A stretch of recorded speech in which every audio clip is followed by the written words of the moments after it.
এখানটা রেখে দাও।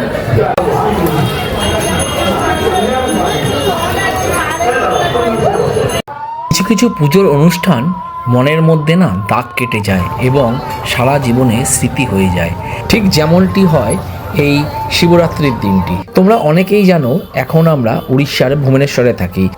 গত 2 বছর ধরে আমরা এই ভুবনেশ্বর থেকেই শিবরাত্রিটা পালন করছি। তাই এবারও মাকে আর মিসেসকে নিয়ে চলে এলাম আমাদেরই বাড়ির পাশের সেই শিব মন্দিরটাতে। আমাদের আস্তে আস্তে একটু রাত্রি হয়ে গেছিলো, মানে ওই 8টা সাড়ে 8টা।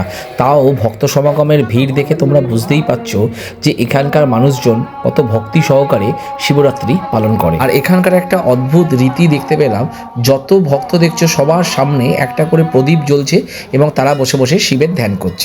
তারপরে সেই মোহময় আর অপরূপ পরিবেশের মধ্যে দিয়ে মন্দিরের ভেতরে প্রবেশ করলাম। চটজলদি মহাদেবের মাথায় জল ঢেলে আমরা প্রদীপ এবং ধূপ জেলে মন্দিরটাকে একটু পরিদর্শন করে নিলাম। মন্দিরে ঢোকার সময় যতটা লাইন দেখতে পেয়েছিলাম, বেরাবার সময় কিন্তু লাইনটা অনেকটাই কমে গেছিল, যেহেতু রাত হয়ে গেছিল। ফিরতি পথে একটা লস্যি নিয়ে দুজনে টেস্ট করে দেখলাম, কিন্তু টেস্ট মোটেই ভালো ছিল না। যাই হোক, এইভাবেই 2026-এর আমরা শিবরাত্রিটা পালন করলাম।